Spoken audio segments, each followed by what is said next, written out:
നമസ്കാരം.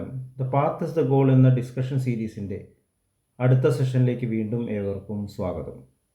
നമുക്ക് ആദ്യം മെഡിറ്റേഷൻ ചെയ്യാം. കണ്ണുകൾ അടച്ച് ശാന്തമായിരിക്കൂ. ഭൂമി മാതാവിനോടും സർവചരാചരങ്ങളോടും അന്തരീക്ഷത്തോടും കൃതജ്ഞത രേഖപ്പെടുത്തും. ഭൂമി മാതാവിൽ നിന്നുമുള്ള ഹീലിംഗ് എനർജി കാലുകളിലൂടെ പ്രവേശിച്ച് ശരീരം മുഴുവൻ വ്യാപിക്കുന്നതായും ശരീരത്തിലെ എല്ലാ ഭാഗങ്ങളെയും എല്ലാ കോശങ്ങളെയും റിലാക്സ് ചെയ്യാൻ സഹായിക്കുന്നതായും അനുഭവിക്കൂ.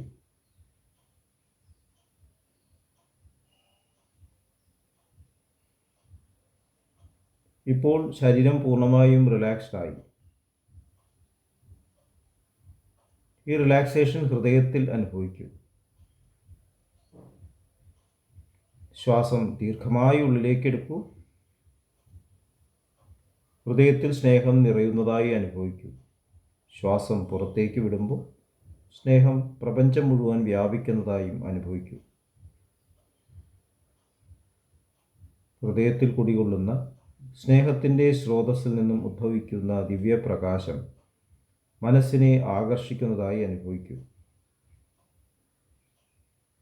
ആ ദിവ്യപ്രകാശത്തിൽ ധ്യാനം ആരംഭിക്കൂ. മനസ്സിൽ ചിന്തകൾ വരുന്നുണ്ടെങ്കിൽ മൃദുവായി അവയെ അവഗണിക്കുക. ദിവ്യപ്രകാശത്തിൽ ധ്യാനം തുടരുക. Please start meditation.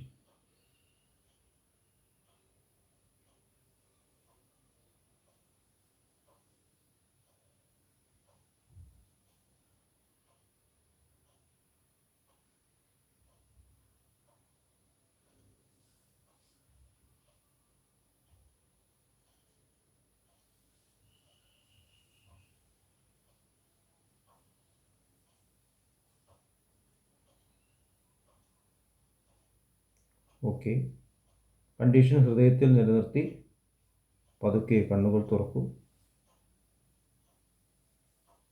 എല്ലാവരെയും ഹാർദമായി ഹാർട്ട്ഫുൾനെസ് സാജമാർഗ് മെഡിറ്റേഷൻ സിസ്റ്റത്തിലേക്ക് സ്വാഗതം ചെയ്യുന്നു.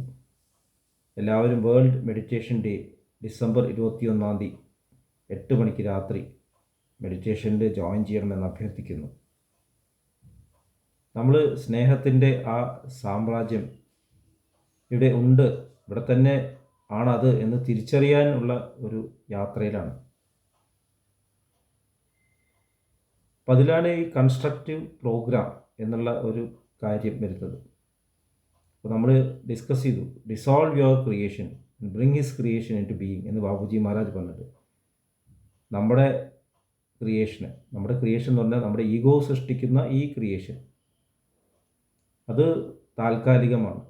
എത്ര വലുതാണെങ്കിലും അത് താൽക്കാലികമാണ്. നമുക്ക് ജീവിതം എക്സ്റ്റെൻഡ് ചെയ്യണമെന്നുണ്ട്, മരണം പോസ്റ്റ്പോൺ ചെയ്യണമെന്നുണ്ട്. പോസ്റ്റ്പോൺ ചെയ്യാനേ പറ്റുള്ളൂ, മരണം അവോയ്ഡ് ചെയ്യാൻ സാധിക്കില്ല. ചിലപ്പോൾ 100 എന്നുള്ള 200 ആകാം, 500 ആകാം, 1000 ആകാം.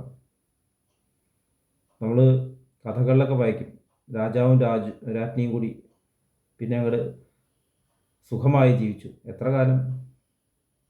മരിക്കുന്നത് വരെ. മരണ സമയത്തുണ്ടാകുന്ന ചരിത്രം നമ്മൾ കേൾക്കാറില്ല. എത്ര വിഷമങ്ങളാണ് അവർ അനുഭവിച്ചിട്ടുണ്ടാവുക. ചിലപ്പോൾ എന്തെങ്കിലും അസുഖത്തിൻ്റെ കോംപ്ലിക്കേഷനായിട്ടാണ് മരിച്ചിട്ടുണ്ടാവുക. നമ്മൾ പ്രസിദ്ധരായ ആൾക്കാരെ കണ്ടിട്ടുണ്ട്.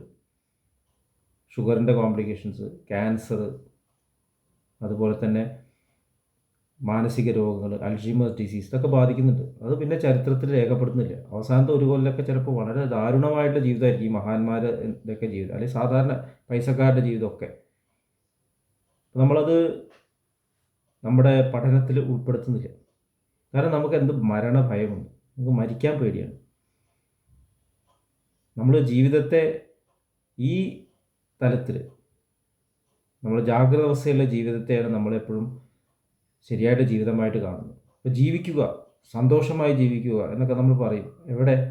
ഇവിടെ ജാഗ്രത അവസ്ഥയിൽ എത്ര കാലം? ഈ ശരീരത്തിന് ആരോഗ്യമുള്ള കാലങ്ങൾ. ശരീരത്തിന് ആരോഗ്യം ക്ഷയിച്ചാൽ പിന്നെ സന്തോഷം എവിടെയുള്ളത്? മരണഭയമുണ്ട്. ശരീരത്തിന് ആരോഗ്യം അങ്ങനെ പോവാതിരിക്കാൻ വേണ്ടിയിട്ട് നമ്മൾ മരുന്നുകൾ കഴിക്കുന്നു, ഹോസ്പിറ്റലിൽ കെട്ടിപ്പടുക്കുന്നു.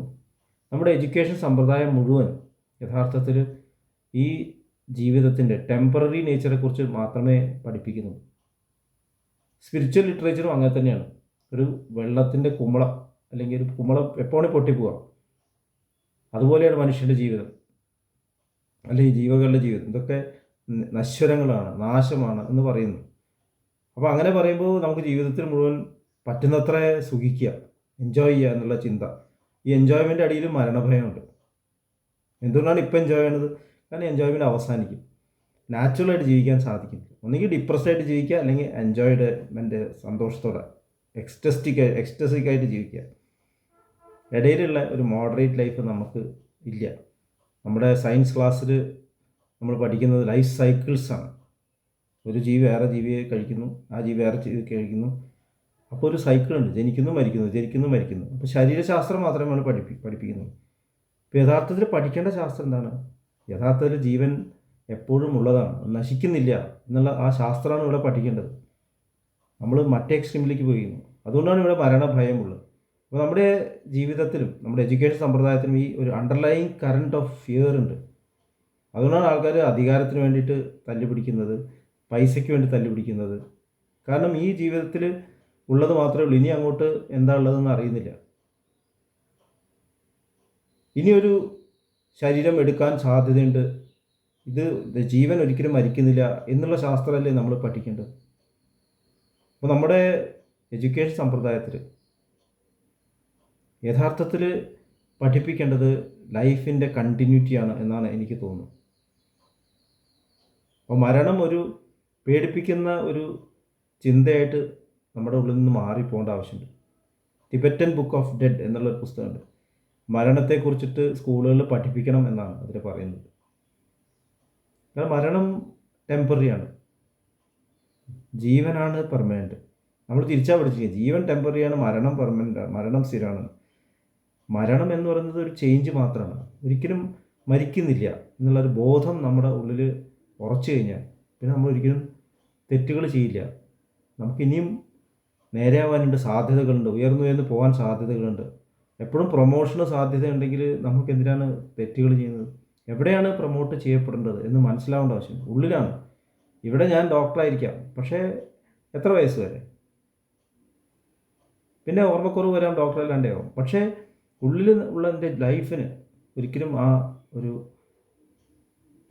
നാശം സംഭവിക്കുന്നില്ല. ഇത് കണ്ടിന്യൂ ചെയ്തുകൊണ്ടിരിക്കും. നമ്മൾ അക്യുമുലേറ്റ് ചെയ്തിട്ടുള്ള അറിവുകളും നമ്മൾ അക്യുമുലേറ്റ് ചെയ്തിട്ടുള്ള സ്വഭാവ ഗുണങ്ങളും ഇനിയും കണ്ടിന്യൂ ചെയ്യുന്നു എന്നുള്ള ഉറപ്പുണ്ടെങ്കിൽ നമുക്കൊരിക്കലും തെറ്റ് ചെയ്യേണ്ട ആവശ്യം വരില്ല. ഇതാണ് എനിക്ക് തോന്നുന്നത്.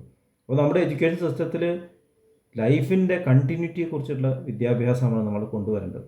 അതാണ് ഹാർട്ട്ഫുൾനെസ് നമ്മളെ പഠിപ്പിക്കുന്നത്. എഡ്യൂക്കേഷൻ സിസ്റ്റത്തിൽ യഥാർത്ഥത്തിൽ സ്പിരിച്വൽ എഡ്യൂക്കേഷൻ കൊണ്ടുവരണം എന്ന് പറയുമ്പോൾ ഈ ഒരു ഭയം ഇല്ലാതെയാക്കിയിട്ട് കുട്ടിക്കാലത്ത് തന്നെ മനസ്സിലാവണം, ഇതൊരു കണ്ടിന്യൂസ് പ്രോസസ്സാണ്. നമ്മൾ വളരുന്നത് പോലെ ഇനിയും വളരും, ശരീരം മാറിക്കൊണ്ടിരിക്കുന്നു, വളർന്നുകൊണ്ടേയിരിക്കും എന്നുള്ള ബോധം ഉള്ളിൽ വരികയാണെങ്കിൽ നമ്മൾ ഉള്ളിലുള്ള കൺസ്ട്രക്റ്റീവ് പ്രോഗ്രാമിലേക്ക് ശ്രദ്ധിക്കും. പുറമേയുള്ള കൺസ്ട്രക്ഷനല്ല പ്രധാനം. പുറമേ നടത്തുന്ന ഈ പ്രവൃത്തികൾ ആന്തരികമായിട്ടുള്ള ഈ കൺസ്ട്രക്ഷൻ, അതായത് മനസ്സിൻ്റെ ഉയർച്ച, അതിനെ ഹെൽപ്പ് ചെയ്യുന്നുണ്ടെങ്കിൽ അതൊക്കെ യൂസ്ഫുള്ളാണ്. ഇല്ലെങ്കിൽ ഇതൊക്കെ യൂസ്ലെസ് ആണ്, നമ്മൾ ചെയ്യുന്നതിനൊന്നും ഒരു കാര്യമില്ല. കാരണം ഇതാണ് ടെമ്പററി. അപ്പോൾ ഈ ഒരു തത്വം നമ്മുടെ ഉള്ളിൽ ഉറക്കേണ്ടിയിരിക്കുന്നു. അങ്ങനെയാണെങ്കിൽ കമ്മ്യൂണിക്കേഷൻ എന്ന് പറയുന്നതും ഈ ലൈഫിൽ നിന്ന് വിട്ടാലും ഇനിയും കണ്ടിന്യൂ ചെയ്യുന്നൊരു ബോധം നമ്മുടെ ഉള്ളിൽ വരുന്നു. നമുക്ക് കമ്മ്യൂണിക്കേഷൻ എന്ന് പറഞ്ഞാൽ ഈ സംസാരിക്കുന്ന കമ്മ്യൂണിക്കേഷൻ, രണ്ടാൾ പ്രസൻസിലിരിക്കുന്ന കമ്മ്യൂണിക്കേഷൻ മാത്രമേ ഉള്ളൂ. ഇപ്പോൾ മൊബൈൽ വന്നതിന് ശേഷം യന്ത്രത്തിലൂടെ പിന്നെയും തന്നെ ഫിസിക്കലായിട്ട് കമ്മ്യൂണിക്കേഷൻ മാത്രമേ ഉള്ളൂ. അതല്ലാത്ത കമ്മ്യൂണിക്കേഷൻ ലെവൽസ് പോസിബിളാണ് എന്ന് മനസ്സിലാവണമെന്ന് നമ്മൾ ഉള്ളിലേക്ക് തിരിയേണ്ട ആവശ്യമുണ്ട്. അങ്ങനെ കമ്മ്യൂണിക്കേഷൻ സാധ്യമാണെങ്കിൽ പിന്നെന്തിനാ ഭയം? നമ്മളെ ഈ ഭൂമിയിൽ നിന്ന് വിട്ടുപോയി, ഈ ശരീരം വിട്ടുപോയിട്ടുള്ള ആൾക്കാർ ഇപ്പോഴും നമ്മുടെ കൂടെ തന്നെയുണ്ട്. പേടിക്കേണ്ട കാര്യമില്ല. കമ്മ്യൂണിക്കേറ്റ് ചെയ്തുകൊണ്ടിരിക്കും, നമുക്കത് സ്വീകരിക്കാൻ സാധിക്കുമെന്ന് മനസ്സിലാക്കി കഴിഞ്ഞാൽ എന്തിനാ ഭയം?